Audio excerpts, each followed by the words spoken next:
I first met him in the early 80s in a Chinatown of urban Java.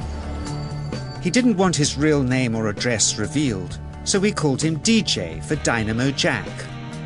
He was only a healer, he said, but he did direct a powerful energy generated from his own body into his patients.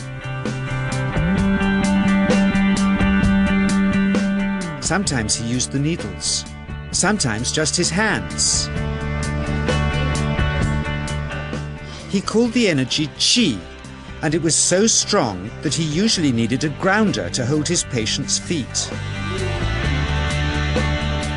For years we followed him around Java on his healing rounds, pleading to be allowed to film him, but he always refused, saying his powers resulted from a type of meditation with an ancient tradition of secrecy. It was only when my brother Lorne was suffering from a serious eye infection that he finally allowed us to film him in 1987. It was nothing like any acupuncture I'd ever had. I was getting really powerful electric shocks and couldn't control my movements at all. Yin yang, positive and negative, you know. And my positive from here and my negative from here. And we meet together, this can get like electricity.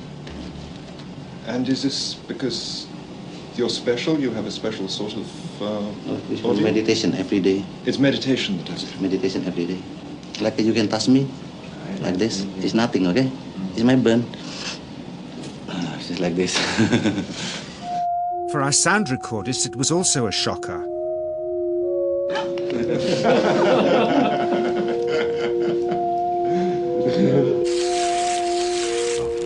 He then took our newspaper outside and showed us how Qi can also be used to set things on fire.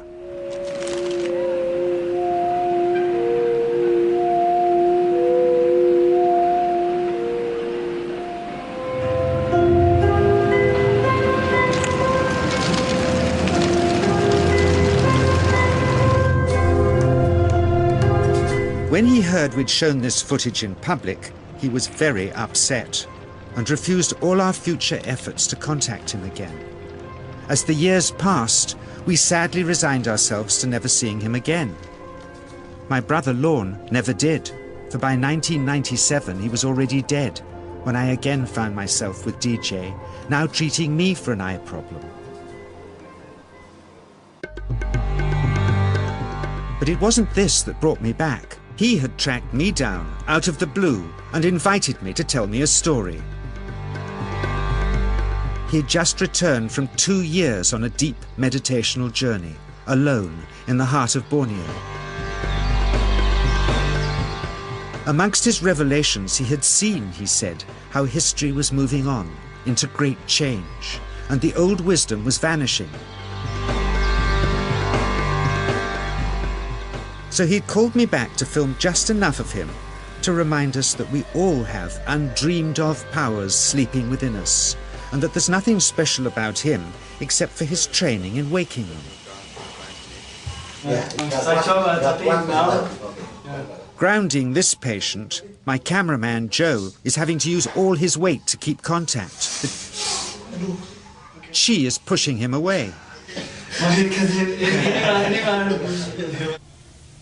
He seems able to control the amplitude of this Qi, like a dimmer switch, and it causes uncontrollable responses in the patients and their grounders. I can barely keep my hand on you. It wants to fly off. The electricity is so strong. This mother unwittingly grounds her child. He won't sit still, so she's asked to hold him and grin and bear it. Sometimes signs of this passing energy can be seen in the transmitter too. This Qi stuff is only the surface, he says, of the real adventure beneath, in the meditational technique.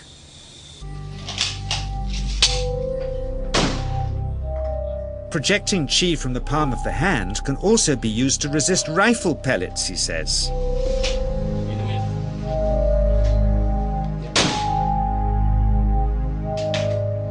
First, you learn to distinguish between yin and yang Qi in your body.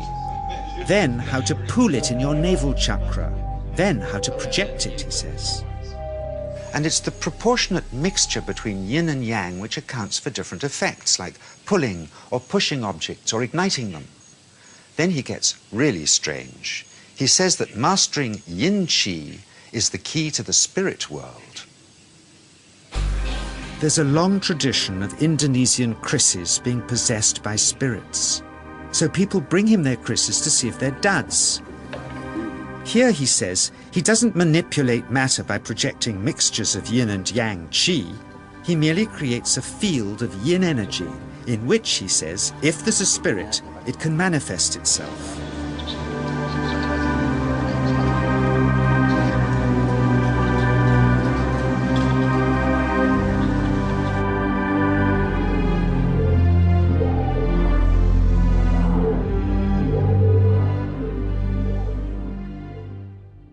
So I invited a small group of scientists back from the United States with measuring equipment to test if DJ was for real. And if so, where might this energy belong on the electromagnetic spectrum? Catherine Cook, CEO of the Mind Science Foundation in Texas. Dr. Roger Nilsson, a Swedish medic and international racing sailor. Dr. Greg Simpson, a physicist from New York's Albert Einstein University, and Andreas Polak, one of DJ's Australian students. The visitors are confident they'll uncover him as a fraud in no time. Greg is the first guinea pig, and he's uncomfortable about showing that he can feel anything at all. Dr. Roger doesn't know what to expect.